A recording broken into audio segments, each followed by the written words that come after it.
माझी मुलं ही इंग्रजी शाळेतच गेली पाहिजे तरच ती हुशार म्हणवली जातील, पण असं काही नाहीये. आपल्याकडे काही सुज्ञ पालक देखील आहे, जशी ही जी आपली मुलगी आहे, आपण हिला काय म्हटलं असं ईशा महाराज, पण आज तिच्या नावापुढे 10व्या-12व्या वर्षी तिचं नाव काय झालंय, हरिभक्त परायण ईशा महाराज महाजन. असं जर आपल्या मुलांचं नाव झालं काहीतरी वेगळं, तर मला वाटतं प्रत्येक आई वडिलांना आवडेल. म्हणून जर प्रत्येक आई वडिलांनी इंग्रजी माध्यमाचा हट्ट सोडला आणि आपल्या गुरुमाऊलींनी सांगितल्याप्रमाणे जर मुलांना बालसंस्कार केंद्रात पाठवलं, आणि माऊली इथे म्हणतातच आहे की संस्कार केले तर संस्कृती टिकेल, संस्कृती टिकली तर देश टिकेल, धर्म टिकेल, आणि धर्म टिकला तरच राष्ट्र टिकेल, आणि राष्ट्र टिकला तरच आपण सगळे इथे आज इतके आनंदाने राहू शकू, आपली पुढची पिढी देखील राहू शकेल. म्हणून आपली एक प्रातिनिधिक स्वरूपात एक पुढची पिढी आलेली आहे की ईशा महाराज महाजन हरिभक्त परायण.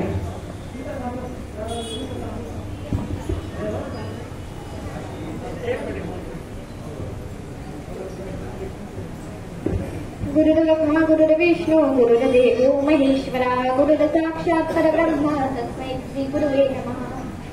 ज्या ज्या ठिकाणी मन जाओ माझे त्या त्या ठिकाणी निज रूप तुझे, मी मस्तक ठेवे ज्या ठिकाणी,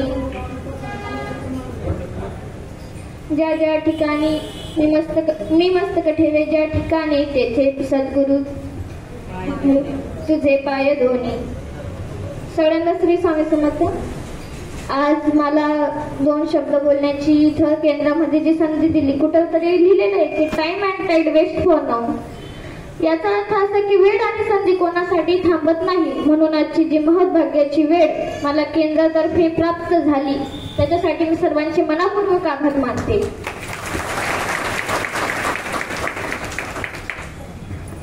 आता मी तुम्हाला गुरु का करावं याच्याबद्दल मी थोडंसं 2 शब्द सांगते तुम्हाला. की ध्रुवबाळाचं चरित्र बऱ्याचपैकी सगळ्यांनाच माहिती. ज्या वेळेस ध्रुवबाळ वनाला निघतात देवप्राप्तीसाठी, तेव्हा त्यांना वाटेवर नारद मुनी भेटतात. तेव्हा ते नारद मुनींना नमस्कार करतात, आणि तेव्हा नारद मुनी विचारतात त्यांना की अरे बाळा तू कुठं चाललास. तेव्हा नारद मुनी तो बाळ उत्तर देतो, ध्रुवबाळ उत्तर देतं की मी देवाला प्राप्त करायला चाललो, मला देवाला भेटायचंय. त्यावेळेस नारद मुनी म्हणतात तुला काय पाहिजे.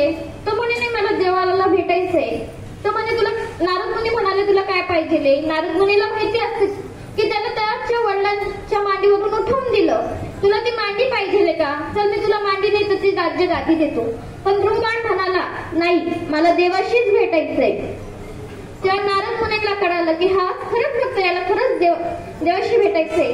तेव्हा नारद मुनी त्याला एक मंत्र देतात, ओम नमो भगवते वासुदेवाय, ओम नमो भगवते वासुदेवाय. हा मंत्र नारद मुनींनी ध्रुवबाळाला दिला. ध्रुवबाळाने त्या मंत्राला जपला, भगवान विष्णूची प्राप्ती करून घेतली. पण आपण का नाही करू शकत. आपल्या जीवनामध्ये गुरु असणं गरजेचं आहे. आता समजा आपल्याला डॉक्टर बनायचंय, वकील बनायचंय, आपण अगोदर शारीरिक शिक्षण मध्ये शिक्षक राहतात, त्याच्यानंतर मग कॉलेजमध्ये आपल्याला प्रोफेसर भेटतात. तसंच आपल्याला जर संस्कार पाहिजे तर त्याच्यासाठी आध्यात्मिक गुरु सुद्धा आपल्याला आवश्यक आहे, कारण ते आपल्याला संस्कार देतात. आपण आपल्याला ते नाही मोठं बनवू शकत, तर एक माणूस तरी बनवू शकतं. म्हणून आपण गुरु केला पाहिजे. गुरुचं खूप महत्व असतं जीवनात. की एका ठिकाणी म्हटलंय की सड़क और शिक्षक दोनों एक जैसे होते, सड़क और शिक्षक दोनों एक जैसे होते, खुद कहीं नहीं जाते पर दूसरों को अपनी मंजिल तक पहुंचाते. आणि तसंच आपल्या मुलांना संस्कार देणं सुद्धा गरजेचं आहे. आता केंद्रांमध्ये जर रविवारी बाल संस्कार केंद्र असतं तर आपण आपल्या मुलांना पाठवणं गरजेचं आहे, कारण बाल संस्कार केंद्रांमध्ये त्यांना आता आपण आध्यात्मिक गुरु तर नाही शोधत, पण आपल्याला इथून तरी चांगले संस्कार भेटू शकतात. आता आपण मुलांना, आता यांनी सांगितलं की आपण आपल्या मुलांना इंग्लिश मीडियम मध्ये टाकतो. आता बरेच जण सेमी मध्ये पण टाकतात. आपल्या मुलांना मोठं बनवायचं स्वप्न असतं प्रत्येक आई वडिलांचं. आई वडील एवढं मोठं बनवतात, एवढं लायक बनवतात की ते उद्या उठून आई बापांना नालायक समजतात. म्हणून आपण भले त्यांना मोठं बनवा, पण संस्कार देणं हे सुद्धा तेवढंच गरजेचं आहे. माणूस केवढाही